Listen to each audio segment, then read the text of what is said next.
സംസ്ഥാന ന്യൂനപക്ഷ കമ്മീഷൻ മലപ്പുറം ജില്ലാ സിറ്റിംഗിൽ പരിഗണിച്ച 15 കേസുകളിൽ 5 എണ്ണം തീർപ്പാക്കി. Tirur PWD rest house conference ഹാളിൽ വെച്ചായിരുന്നു sitting. Commission chairman advocate A റഷീദാണ് പരാതികൾ പരിഗണിച്ച 15 കേസുകളിൽ 5 എണ്ണം തീർപ്പാക്കി. സ്വന്തം പേരിലുള്ള ഭൂമിയുടെ നികുതി പള്ളി കമ്മിറ്റിയുടെ പേരിൽ അടയ്ക്കാൻ അനുമതി നൽകിയ തിരൂരങ്ങാടി തഹസിൽദാറുടെ നടപടി റദ്ദാക്കണമെന്നാവശ്യപ്പെട്ടാണ് കണ്ണാടിപ്പടി സ്വദേശിനി കമ്മീഷനെ സമീപിച്ചത്. റീസർവേ നമ്പറിലുണ്ടായ തെറ്റ് മൂലമാണ് ഇങ്ങനെ സംഭവിച്ചതെന്നും ഹൈക്കോടതിയുടെ നിർദ്ദേശത്തെ തുടർന്ന് റീസർവേ നമ്പർ തിരുത്തിയിട്ടുണ്ടെന്നും റവന്യൂ അധികൃതർ റിപ്പോർട്ട് നൽകി. ഇതോടെ പരാതി തീർപ്പായി. പോലീസ് ഉദ്യോഗസ്ഥരുടെ മാനസിക പീഡനത്തിൽ നിന്നും സംരക്ഷണവും നഷ്ടപരിഹാരവും ആവശ്യപ്പെട്ടാണ് തിരുനാവായ സ്വദേശി കമ്മീഷനെ സമീപിച്ചത്. മൊബൈൽ ടവറിൽ കയറി ആത്മഹത്യാ ഭീഷണി മുഴക്കിയ ഹർജിക്കാരനെ രക്ഷിക്കുകയാണ് പോലീസ് ചെയ്തതെന്നും അതിന്റെ ഭാഗമായി സ്വീകരിച്ച നിയമ നടപടികളിലുള്ള വിരോധമാണ് പരാതിക്ക് കാരണമെന്നും പോലീസ് റിപ്പോർട്ട്. മൊബൈൽ ടവറിൽ കയറി ആത്മഹത്യാ ഭീഷണി മുഴക്കിയ ഹർജിക്കാരനെ രക്ഷിക്കുകയാണ് പോലീസ് ചെയ്തതെന്നും അതിന്റെ ഭാഗമായി സ്വീകരിച്ച നിയമ നടപടികളിലുള്ള വിരോധമാണ് പരാതിക്ക് കാരണമെന്നും പോലീസ് റിപ്പോർട്ട് നൽകി. ഇതോടെ പരാതി തള്ളി.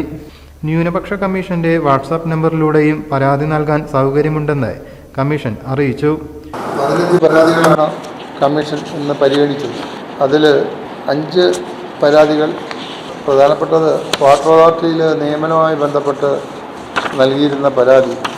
ആ പരാതിയെ തുടർന്ന് കമ്മീഷൻ നടത്തിയ നടപടി, അതിൻ്റെ അടിസ്ഥാനത്തിൽ പരാതിക്കാരൻ കമ്മീഷന് മുമ്പ് ഉന്നയിച്ച വിഷയത്തിൽ പരിഹാരമായി എന്നതിൻ്റെ അടിസ്ഥാനത്തിൽ പരാതി പിൻവലിക്കുകയുണ്ടായി. മറ്റൊരു പരാതി തിരുവന്നായി സ്വദേശി നൽകിയ പരാതി.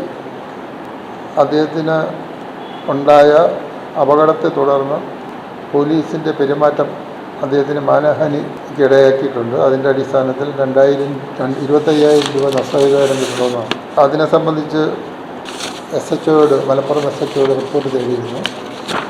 റിപ്പോർട്ട് കമ്മീഷന് കിട്ടി. കമ്മീഷൻ റിപ്പോർട്ട് പരിശോധിച്ചതിൻ്റെ അടിസ്ഥാനത്തിൽ പരാതിക്കാരൻ ഉന്നയിക്കുന്ന വിഷയങ്ങളിൽ വസ്തുതയുള്ളതായി കാണുന്നില്ല. അതിൻ്റെ അടിസ്ഥാനത്തിൽ ആ പരാതി തള്ളുകയാണ് ഉണ്ടായത്. വർഷങ്ങളായി സ്വകാര്യ വ്യക്തിയും ഒരു മുസ്ലിം പള്ളിയുമായി ബന്ധപ്പെട്ട് നടക്കുന്ന നികുതി അടയ്ക്കൽ അവരുടെ കൈവശമുള്ള ഭൂമിയെ സംബന്ധിച്ചുള്ള 2024 കമ്മീഷൻ ലഭിച്ച പരാതിയാണ്. ഒരുപാട് രേഖകൾ പരിശോധിക്കുകയും റിപ്പോർട്ടുകൾ എല്ലാം കമ്മീഷൻ ലഭിക്കുകയുണ്ടായി. ഇതിൻ്റെയൊക്കെ അടിസ്ഥാനത്തിൽ അനുബന്ധ സ്ഥാപനങ്ങളിൽ നിന്ന് കിട്ടിയ റിപ്പോർട്ടുകൾ പരിശോധിക്കുമ്പോൾ ഒരു സർവേ നമ്പറിൽ വന്ന വ്യത്യാസമാണ് ഇതിന് അടിസ്ഥാനമെന്ന് കാണുന്നു. ആ സർവേ നമ്പറിൽ വന്ന വ്യത്യാസം കറക്റ്റ് ചെയ്ത് അവരിൽ നിന്ന് നികുതി ഈടാക്കാൻ വേണ്ടിയിട്ടുള്ള നിർദ്ദേശം കൊടുത്തു. അതിൻ്റെ അടിസ്ഥാനം ആ പരാതി അവസാനിപ്പിക്കുകയാണ് ഉണ്ടായത്. പിന്നെ ഒരു പരാതി, ഒരു സ്വകാര്യ ഫൈനാൻസ് സ്ഥാപനത്തിൽ സ്വർണ്ണം പണയം വെച്ചിരുന്നു. ആ പരാതി സ്വർണം തിരിച്ചു നൽകാൻ പലപ്പോഴും ആവശ്യപ്പെട്ടിട്ട് തിരിച്ചു നൽകിയില്ല. ആ വിഷയത്തിൽ കമ്മീഷൻ ഇടപെടുകയും ആ ഫിനാൻസ് സ്ഥാപനത്തോട് റിപ്പോർട്ട് തേടുകയും ഒക്കെ ചെയ്തു.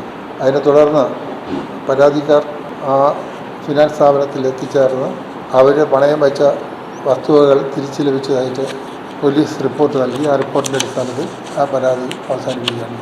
News bureau, Malappuram. നമ്മുടെ കുബൂസ്, അത് നമ്മുടെ ഗൾഫിൽ കിട്ടുണ്ടായിരുന്ന കുബൂസില്ലേ, നിനക്കിഷ്ടപ്പെട്ട ആ കുബൂസ്.